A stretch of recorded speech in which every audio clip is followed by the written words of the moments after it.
The Holy Gospel according to John. Glory to you, O Lord. Then Pilate entered the headquarters again, summoned Jesus and asked him, "Are you the king of the Judeans?" Jesus answered, Do you ask this on your own, or did others tell you about me? Pilate replied, "I am not one of them, am I? Your own nation and the chief priests have handed you over to me. What have you done?" Jesus answered, My kingdom is not from this world. If my kingdom were from this world, my followers would be fighting to keep me from being handed over to the temple authorities. But as it is, my kingdom is not from here. "So you are a king." You say that I am a king. For this I was born, and for this I came into the world, to testify to the truth. Everyone who belongs to the truth listens to my voice. the Gospel of the Lord. Praise to you, O Christ. Please be seated.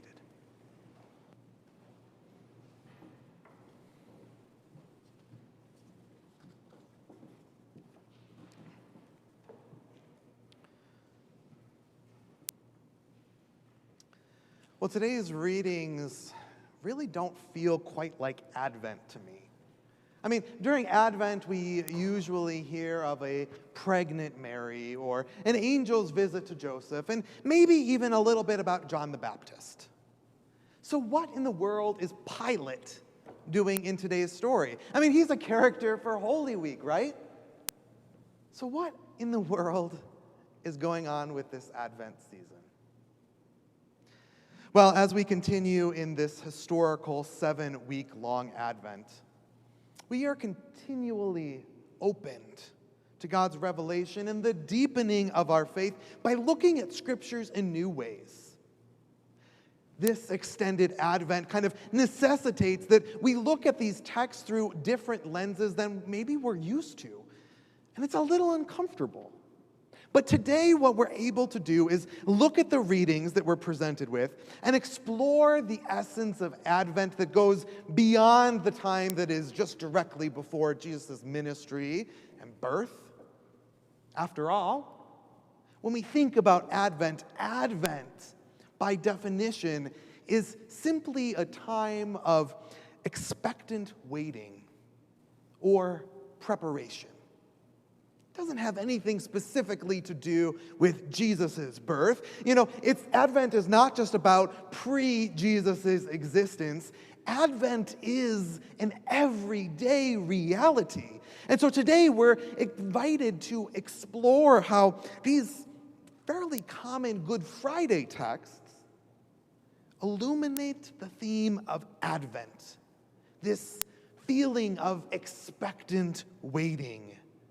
And then to discover how these texts might bring hope that we might not have seen and noticed when we read them on Good Friday. So, just to set the stage, a few moments ago, right, we heard about Pilate's first interrogation of Jesus. Now, a few things about Pilate that is important to remember, because maybe it's been a while since we've thought about this guy. So, Pilate was the Roman prefect of Judea. And the thing about Pilate is, before he could order an execution, his task was to uncover a charge that broke the Roman law. So, throughout the trial, if we were to continue reading that, we'd find that he really struggled to find a Roman law that kind of fit with what Jesus had done. He interrogated Jesus again and again. He even tried to release Jesus a couple times. But the crowd was relentless in their desire to have Jesus killed. Now, there's another thing that you need to remember about Pilate. We have to remember that Pilate's primary role as the prefect of Rome was to keep the peace. He needed to keep the peace to impress the emperor. The emperor didn't want to get involved with things in Judea, so he needed to keep the peace. Pilate also needed to keep the peace so as to maintain the flow of taxes from this outpost into the center where the emperor was, and he needed to keep the peace ultimately to retain his power. Now, the role as peacekeeper is actually kind of what puts Pilate in a tough place in this reading. I mean, from the perspective of moral authority and perhaps even the Roman law, Jesus had done nothing wrong. However, structurally speaking, Pilate had an obligation. He had a duty to the system of the Roman Empire. And on top of that, he had a vested interest in keeping that facade of peace, or perhaps he would be the one who would be dead. Now, what we have to remember about this system of Rome is that the Roman system was designed to use violence, oppression, and domination to keep peace and control. That was the whole system. It was a military-focused system. And frankly, genuine peace, this was not the interest of the Roman Empire, but rather the control and the submission of others under the guise of peace was their chief and sole pursuit. So, what we have here is ultimately, in the end, Pilate did exactly what the Roman system has set out to do and was designed to do. Because Pilate kept the appearance of peace through the use of violence. And so that's what's, I think, a little bit interesting about today's reading when we have Jesus and Pilate talking back and forth, because in this interrogation and in the interrogation to come, Jesus doesn't really try to mount a defense, right? I think Jesus knew the Roman system. Jesus knew that the facts, frankly, were useless, because the only thing that mattered was artificial peace. And so if the people were rising up, if the temple authorities were rising up, his fate was sealed. There was no other way around it. Because here in Pilate's courts, morality was not on trial. Justice was not what was being sought. The system was designed to keep power and control. And in the end, the ruling that Pilate made was flawless within that designed system. The Roman legal system to keep peace using violence. Flawless. Does that kind of make sense? Cool.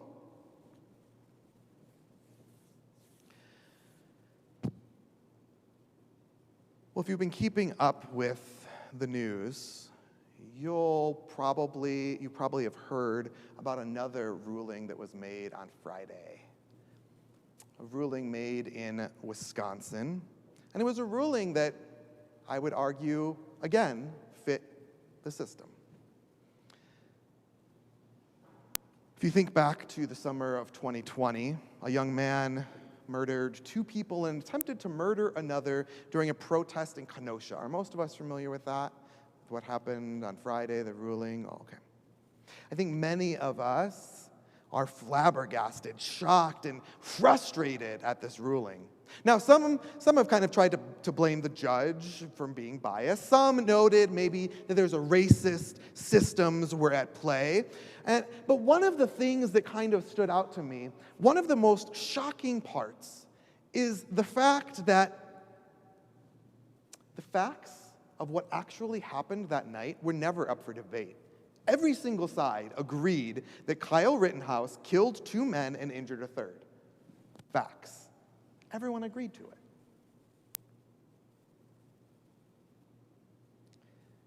Yet within the designed system of government, which had been codified in law, if the jury believed that Kyle was acting in self-defense, then he was free and permitted to kill.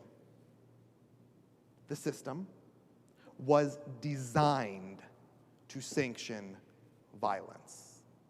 The system was created to have loopholes for a 17-year-old to take a gun to a protest. The system made acquiring, displaying, and using guns easy. The system taught this young man that killing was acceptable. The system was designed to ignore the surrounding factors of that incident. The system was designed to idolize guns and violence. And so at the end of the trial, it is no wonder that the system worked exactly how it was designed to function.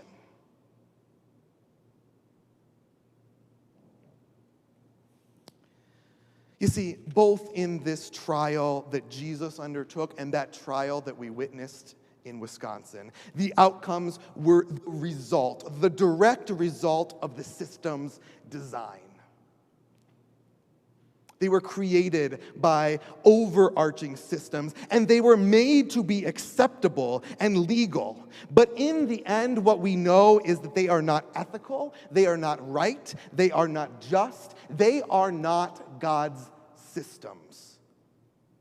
And this is exactly what is exposed today in the readings from the Gospel of John. Jesus revealed that because the system gives a legal or permissible result, the execution of Jesus at the hand of the Roman Empire, that does not mean that that same system is moral and ethical and just and right. You see, what Jesus revealed was that the legality of executing him under a religious law could actually, in and of itself, be an unethical law. For God's justice is not fully realized in that Roman legal system, and so too, God's justice is not revealed in the United States legal system. After all, what we find in John's gospel is that God's justice is revealed in self-giving love. God's justice is found in servanthood. God's justice is found over and over again in loving nonviolence. You see, God's justice is not the world's justice. God's justice is entirely different than the systems of the Roman court and the systems found in a Wisconsin courtroom.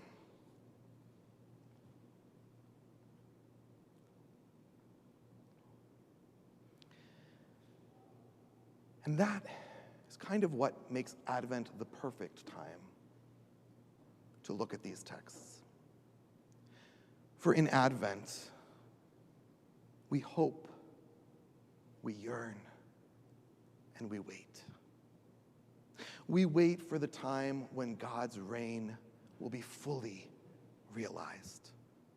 We hope for a time with certainty, a kind of hope that comes knowing that God has been present and God promises to be present again. A hope for a time when robbing another from the breath of life is wrong.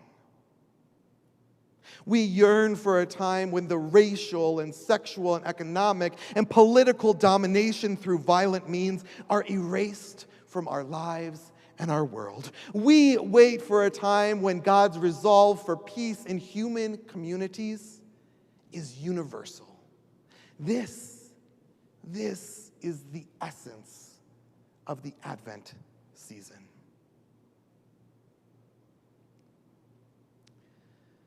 But the thing about the Advent season is it's not just a pie in the sky, hope for something, I hope to win the lottery kind of thing. Rather, Advent is clear that it's not an illusion. It's not the illusion of hope, but rather we have a God that has shown up over and over again. The Israelites, Deborah, the Samaritan woman at the well, those who are mourning, those who are rejoicing, those who are yearning for something different. God shows up. And then, because of the fact that we know God has showed up in the past, we live in the promise and the sure certainty that God will show up again. A God who knows what it's like to be caught in a system that is out of control and doesn't feel like it will ever be changed. A God who invites us into the work of bringing God's justice into a world in need of truth. A God of love and nonviolence. You and I, we as the church, we continue to be invited into this work. And so that you don't think that it's a political rant of Pastor Jason going on, I just want to draw your attention to documents from the early 1990s, where the ELCA, from that point forward, made clear public statement that we need to work on gun control, universal background checks, and tightening up loopholes. Since the early 90s, that has been the focus of the ELCA. The ELCA has gone on to continue to advocate in opposition to the death penalty because of the belief that the death penalty simply responds with responds to violence with more violence. The ELCA also calls for the restraint of violence in a manner that does not continue to repay violence with just more violence. You see, the ELCA for decades has invited us into conversations that explore how violence has shaped our history, including the treatment of Black, Indigenous, and people of color, and then to also acknowledge how this culture of violence, this system created from the very beginning, then goes on to perpetuate more and more violence and creates and propagates systems of injustice. This is our church standing up for the biblical experience that Jesus goes through on his journey towards the execution on the cross. And friends, this is the work of Advent. This is Advent. For we anticipate with that confident hope that God's reign will ultimately bring true justice and genuine peace and abiding love. And as we wait, you and I, we have this amazing opportunity to find places and opportunities to reflect what is to come. That full breath, that full-bodied justice and peace. And so you and I, we are set free to partner with the ELCA and others to find places to work towards nonviolence, to have discussions, true discussions with one another that lament the idol that has become violence in this nation. And then we have the opportunity to use our voices, contact our representatives, talk to elected officials, talk to leaders, work with leaders in the church to create ethical, life-giving systems that our God desires for all of us.